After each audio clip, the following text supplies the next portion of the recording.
Hello, and welcome to the Iron Spoon Kitchen, where today I find the Iron Spoon's been stirring up a lot of recipes from the White House Cookbook. This was originally written in 1887, and this is the 1915 version. One of my former students gave it to me, who has a great appreciation for history as well. And within this cookbook, you might think, oh, this is all about fine dining, but no, it has a practical side to it as well. In fact, that's what most of it is. And what we're going to do today is we're going to focus on that practical side with leftover chicken. And I have some leftover thigh meat and breast meat. And we're going to take that and make a whole new dish with it. And we're going to use these scallop shells as a base for a little pastry. And then we're going to mix this up with the little vegetables and toast it in the oven. It's going to be delicious. And we're also going to make some turnovers as well. Now, I don't know how those are going to come out because I've never done that before. Because, like with a lot of the recipes, this is the first time that I'm doing this. But with that being said, let's go ahead and get started on the pastry. Hey, we're ready to get started on the paste. And that's how it's referred to in these old cookbooks, not necessarily a dough. You have 2 cups of flour. And I have 2 cups of butter, and then also I have a little bit of salt, about a teaspoon of salt. So we're going to get that all mixed together. And if you want to see this done in the entirety, you can go back and watch my first 2 episodes where I make the pie dough and everything, and you get to see every detail of it. Today, you're fortunate that I am better at my editing and you don't have to watch every single second of it. But from a practical sense, if you want to really see how it's done in real time, watch those first 2 episodes. It's the apple pie recipe and the lemon pie episode. Hey, we're going to cut the butter in. So I've got my butter all chopped up so that it's easier to cut in. I'll just dump it all in. Come on out of there.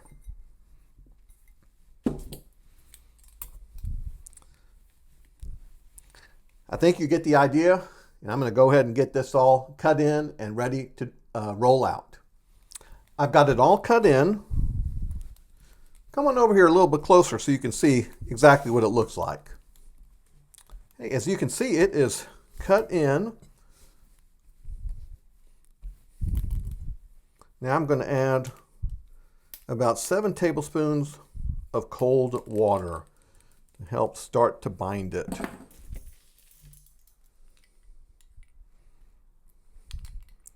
2, 3, 4, 5, 6, 7. Okay, let's get the Mixerator 10,000 going. And if I need to add a little bit more water, I will. It looks like this might be just enough. I think you get the idea, so I'm going to finish doing this, and when we come back, it'll all be done. Hey, you can see I've got it all mixed together and molded together in one. I've got some parchment paper down here. We're going to spread this out, and this would be, if you're making, say, a 10-inch pie, this would be enough dough for that also. That's what I used as a guide. So I'm going to get my parchment paper on top. Hopefully I'm getting better at doing this dough business. I always have trouble with it sticking so much. Well, going back to the iconic White House cookbook, one of the interesting facts about it is that when it was first published by Fanny Gillette in 1887, it had no association with the White House except that she had pictures of the first ladies there.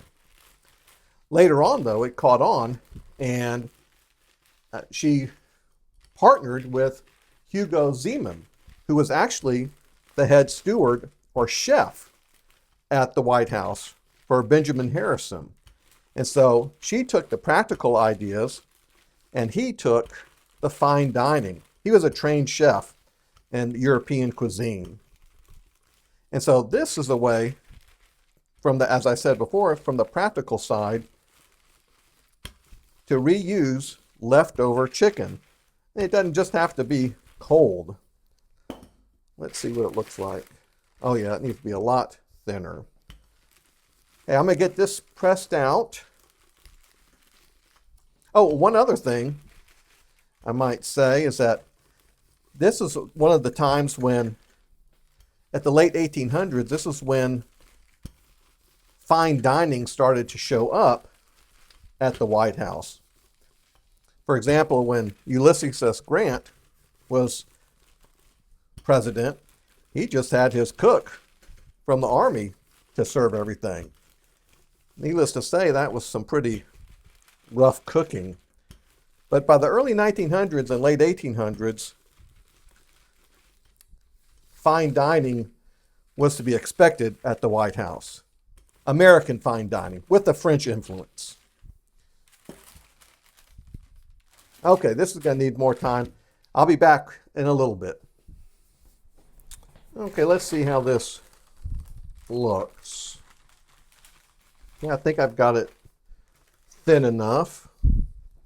Now what I'm going to do is I'm going to take some butter and coat the bottom of these scallop shells, which actually scallop shells were used, well, I guess for thousands of years, but they were used in fine dining also. So let's see what we can do here. Remember, I haven't made this before. So let's take a piece of this. Oh, don't stick to the bottom. You're supposed to be parchment paper. Okay, it's coming. Luckily for this recipe, it really doesn't, I guess I technically didn't have to roll it out. I'm just going to spread that out in there to make a base for the chicken. Yeah, it's coming out pretty good. Let me get a little bit more here. Yeah, I guess I really didn't have to roll it all out. Except if I'm going to do the turnovers, I need to have that.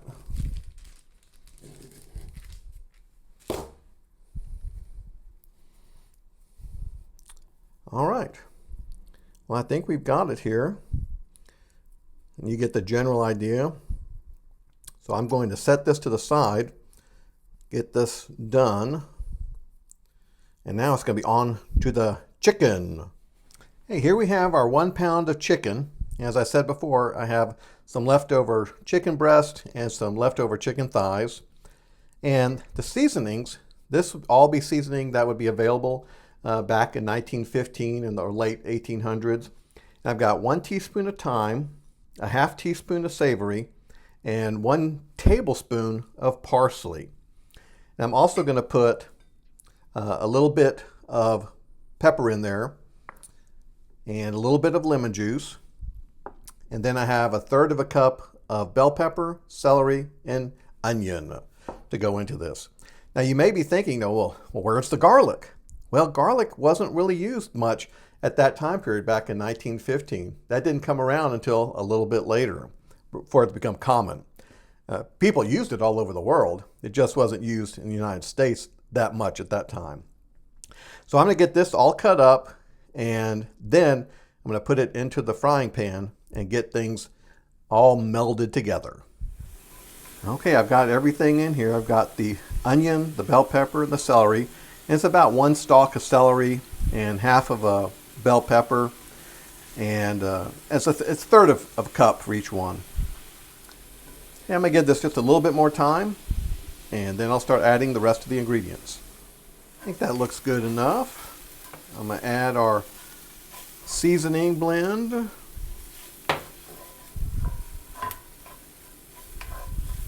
Remember, no garlic, because garlic was not as popular in American cuisine at this time period. I mean, it's used throughout the world, just not in as many cookbooks as we have today. It's a little bit of pepper. And now the chicken. And I may add a little bit of chicken broth to this also. And remember, this is a recipe for using leftover chicken and just taking it from, oh, let's just reheat it. Let's make something really neat with it. And that's what we're doing here. I'm going to add, this is about half of a lemon, and that just gives a little bit of citrus to it and kind of brightens up the chicken, since it's, you know, leftovers from a day ago. And I think I mentioned I didn't put any salt in this because the chicken was all seasoned when I cooked it before and had plenty of salt in it. Okay, this is looking good. I think I may add that little bit of chicken broth. Not much. That's probably a quarter of a cup or so. Okay, next I'll be filling those scallop shells. I added a little bit more of the chicken broth, and I've turned down the heat to a low simmer. I'm just going to let this sit so it can absorb some of these flavors a little bit more. Not for long, for maybe just about 5 minutes or so. These have been in the oven at 400 degrees for 12 minutes, and so I'm going to take them out of the oven now.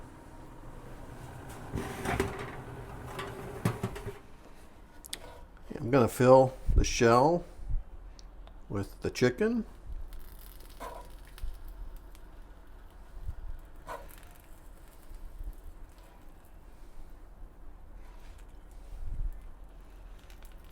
Here we go. I'm going to put a little bit of breadcrumbs on the top. These are some homemade ones. The homemade ones are much better than anything from the store. Then we're going to put a pat of butter on the top. And then it's going to go back into the oven for just a few minutes to get that to get a little bit of a toast on the top of it. Okay, they're out of the oven. I add a little bit of green onion to the top, and looks like it's going to be delicious. Now it's time to do the turnover. I have no idea how this is going to turn out. I'm adding a little bit of this breadcrumbs to it since I didn't have much left over.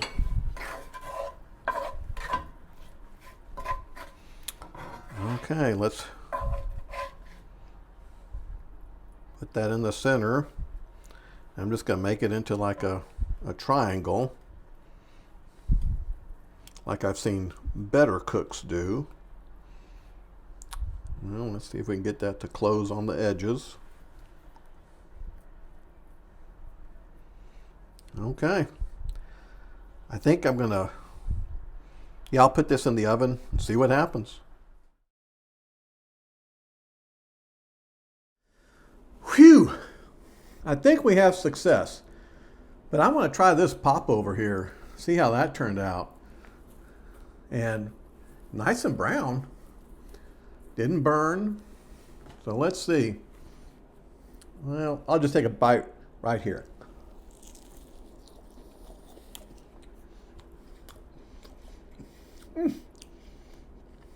That is excellent. And that's the first time I've ever made that. Wow. Oh, that is good. Oh, the crust turned out perfect for that. Well, I surprised myself on that one, as you can tell. Now let's try this one with the little pie shell on the bottom. So let me get a piece of that. Ugh, the garnish is going everywhere. Easier said than done.